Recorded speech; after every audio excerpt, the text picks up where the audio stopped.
if you close your eyes, does it almost feel like nothing changed at all? And if you close your eyes, does it almost feel like you've been here before? How am I gonna be an optimist about this? How am I gonna be an optimist about this? Israel is not the cause of Iraq. Pollard should be given leniency. I am a Zionist. You don't have to be a Jew to be a Zionist.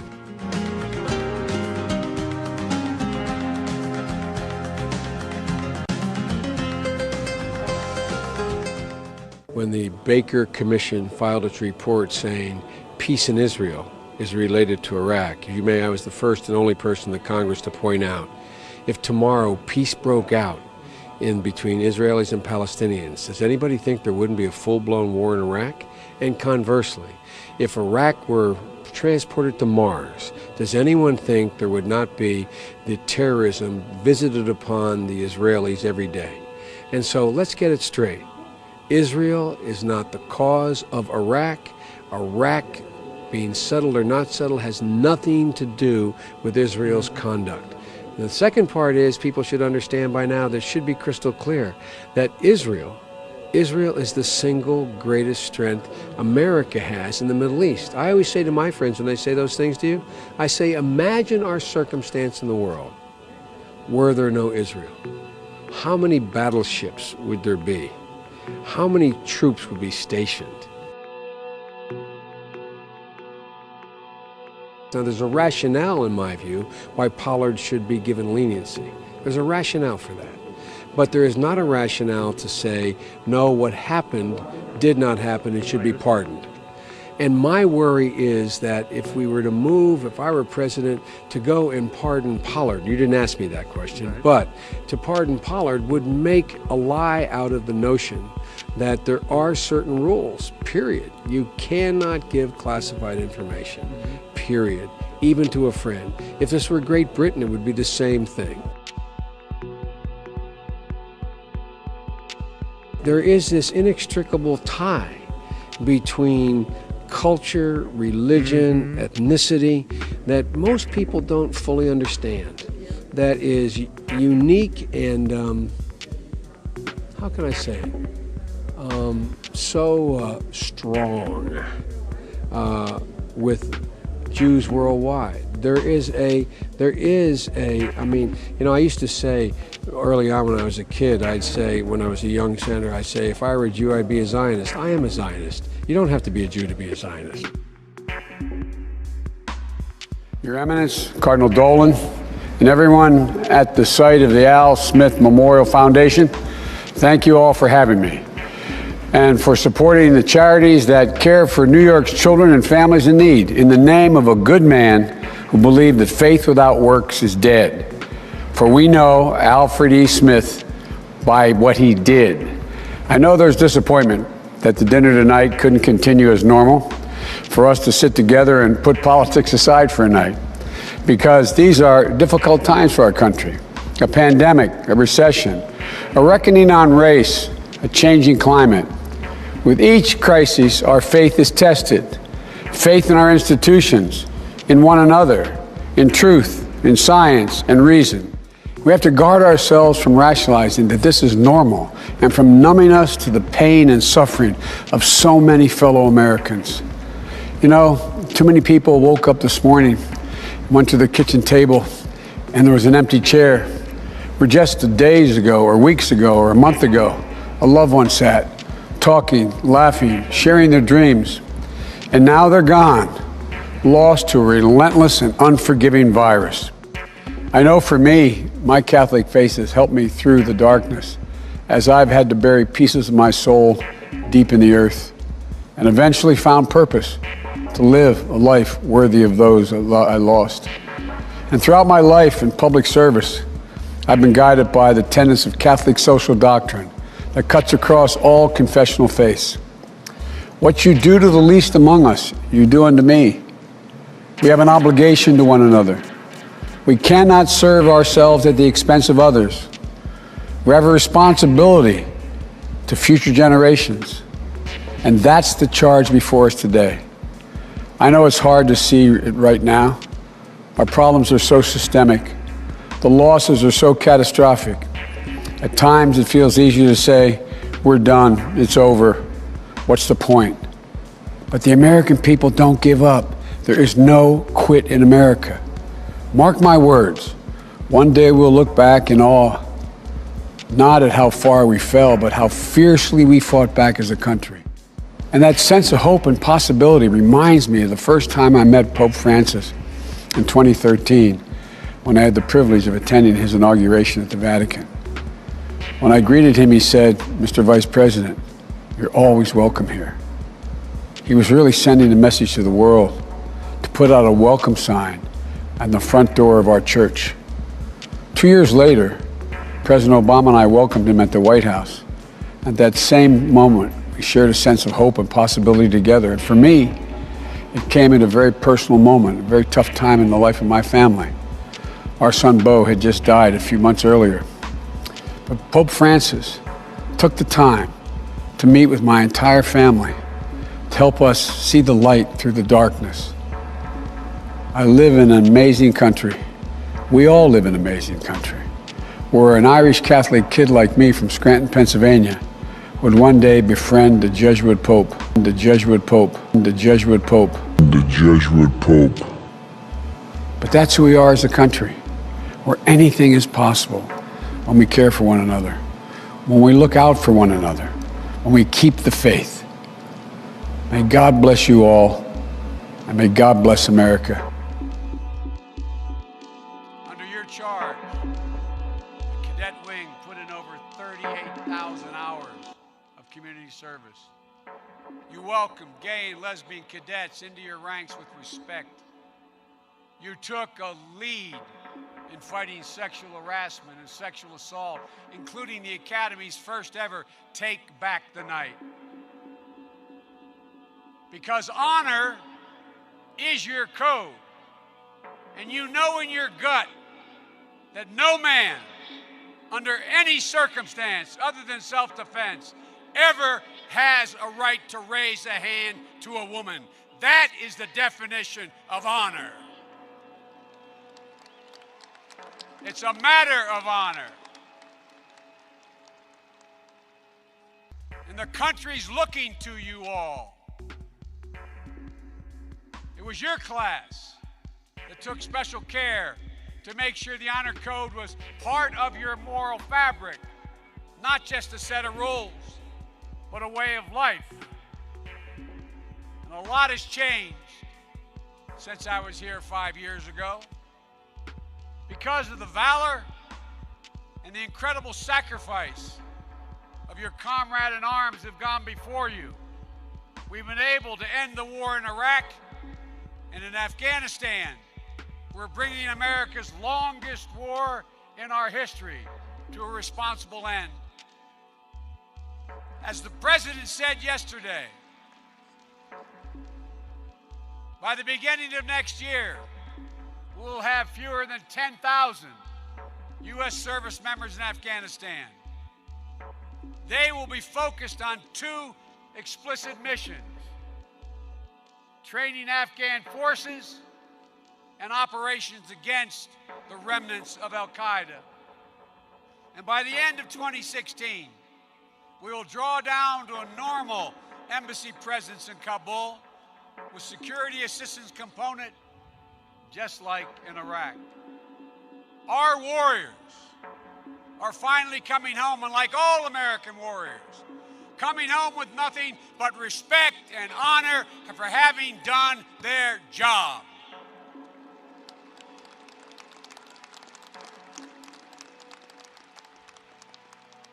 But the end of these two wars affords us an opportunity.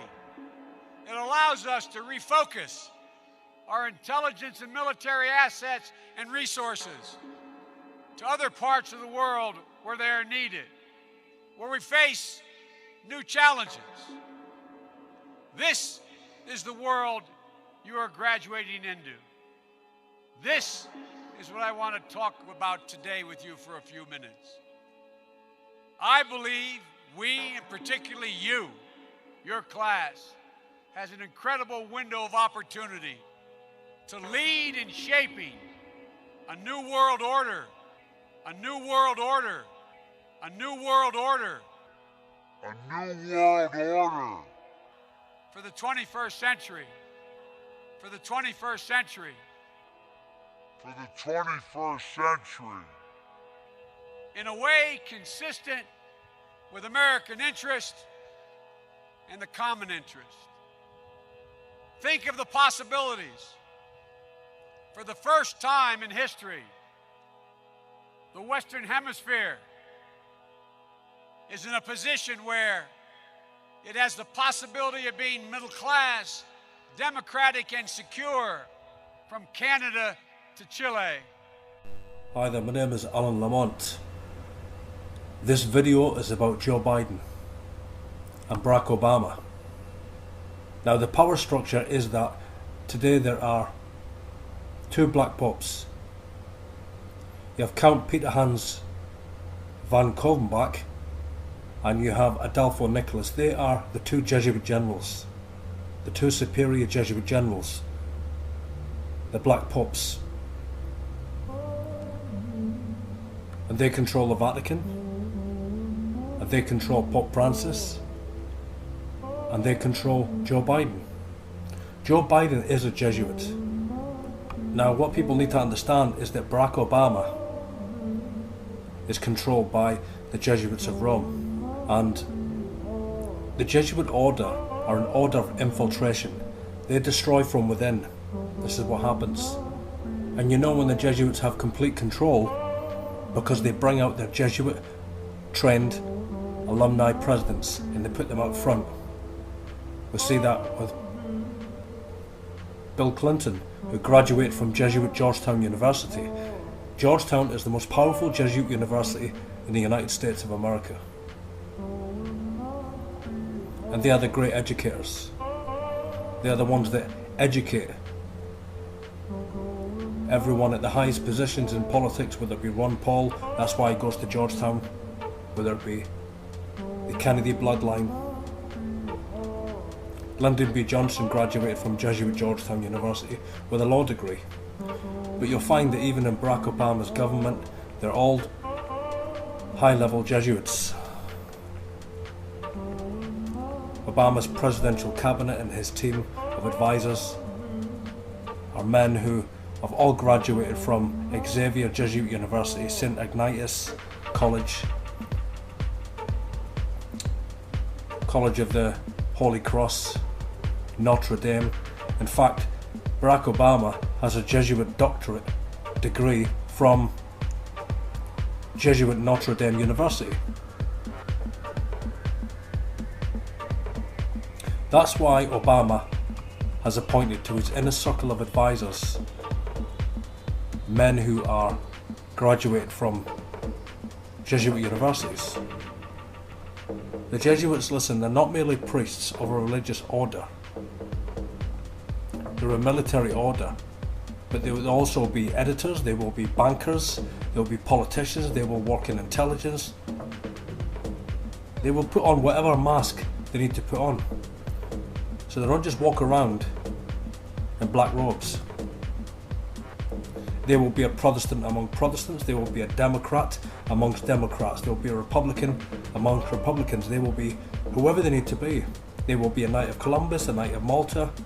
They will create whatever organisation or foundation they need to hide behind and use as cover. But now they're no longer hiding behind any front organisations. Now Barack Obama worked for the Ford Foundation, which was created by Jesuit priest Gamaliel. The Gamaliel Foundation, for which Barry Davis Obama worked alongside.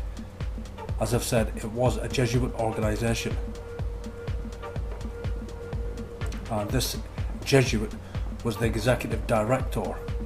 His name is Greg Galazio. And he was a Jesuit priest. So therefore Obama has always been under the control of the Jesuits of Rome. Joe Biden actually has Jesuit alumni degrees, and also Joe Biden's son was Jesuit trained at Georgetown University, and is paid to lobby for the Jesuit University of Scranton. Joe Biden was also given an honorary Jesuit degree from the Jesuit University of Scranton in 1979, and also from the Jesuit Order St. Joseph's University in Philadelphia, and that was in 1981. If you look at every politician today that rules a government, a president, a prime minister, a head of state, yes, they all come to the White Pope. Yes, they all come to Pope Francis. Yes, they all come to show subordination to the Jesuit order.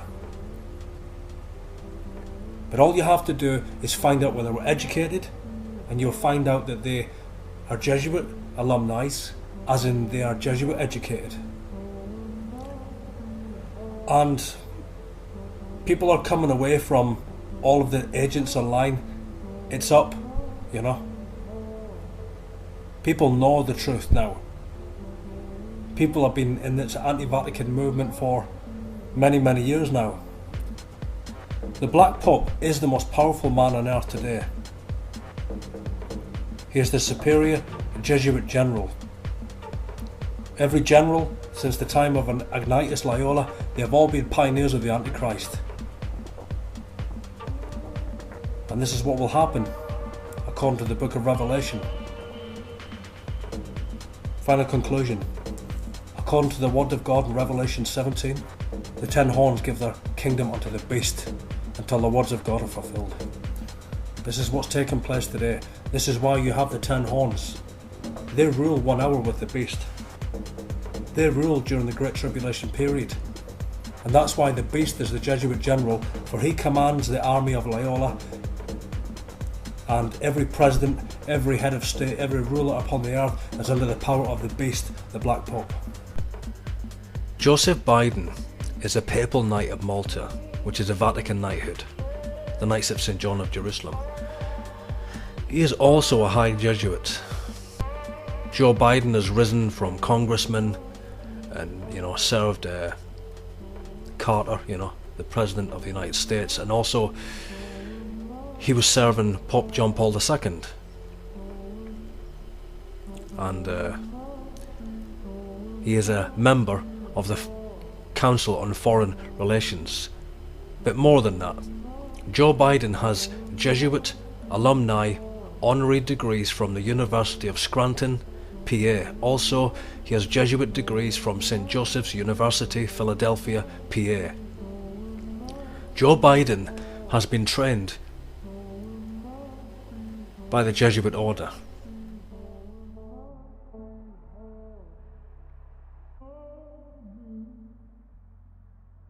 Biden hasn't yet declared his candidacy for the 2020 presidential election, but he's already dealing with the scrutiny of a campaign.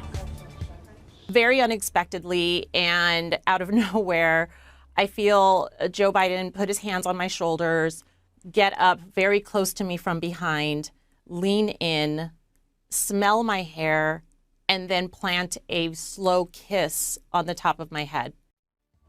Former Nevada Lieutenant Governor nominee Lucy Flores accused Biden of being overly handsy with her during a campaign rally in 2014. Biden released a statement yesterday saying he's offered countless handshakes and hugs on campaign trails. He says, quote, "And not once, never did I believe I acted inappropriately.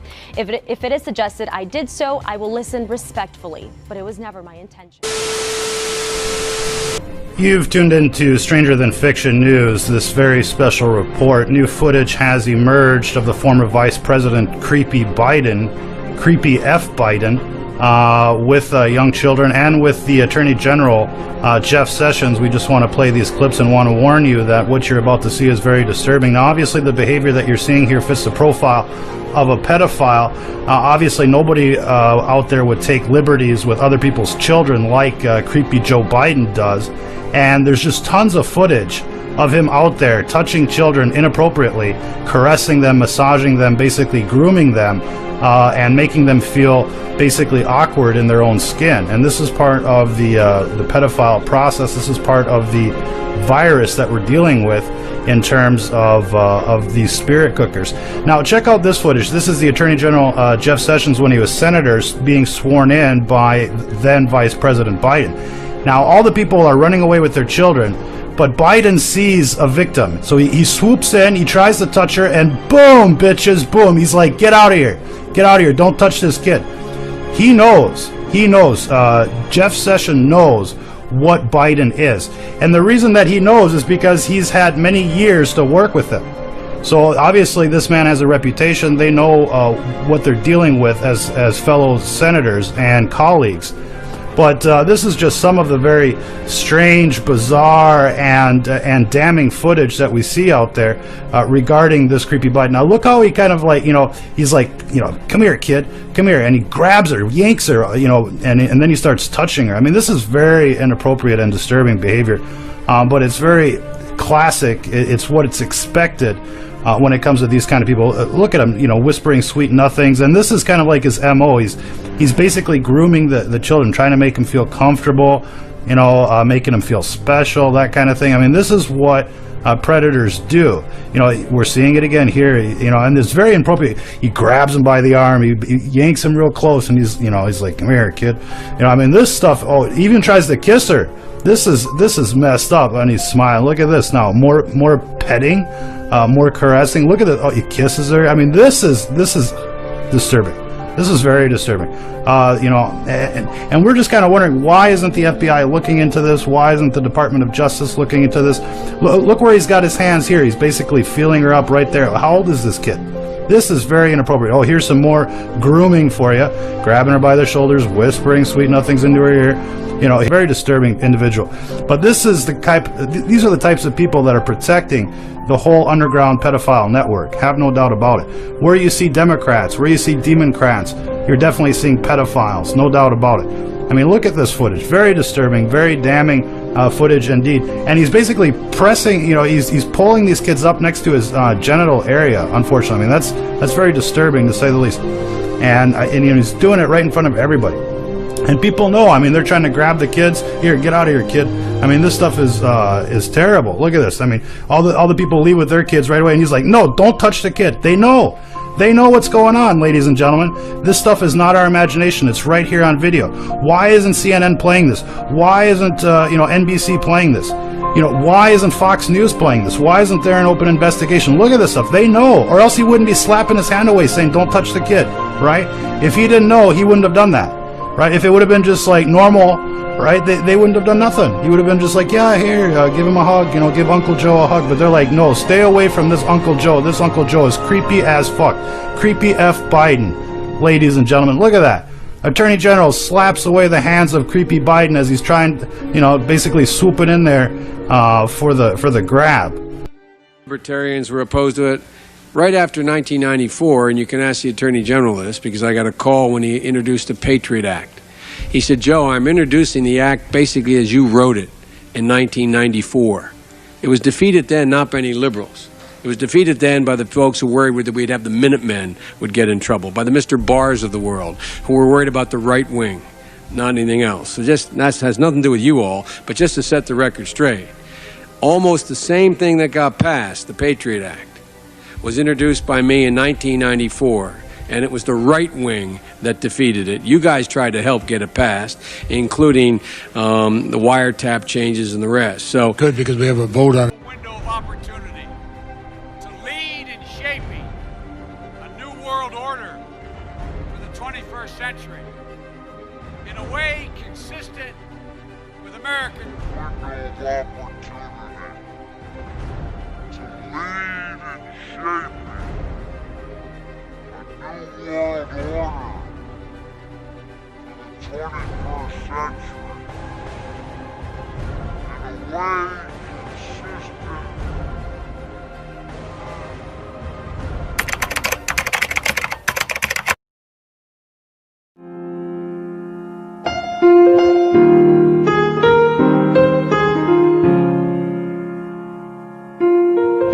for the 21st century in a way consistent J for the real world, wide hood star.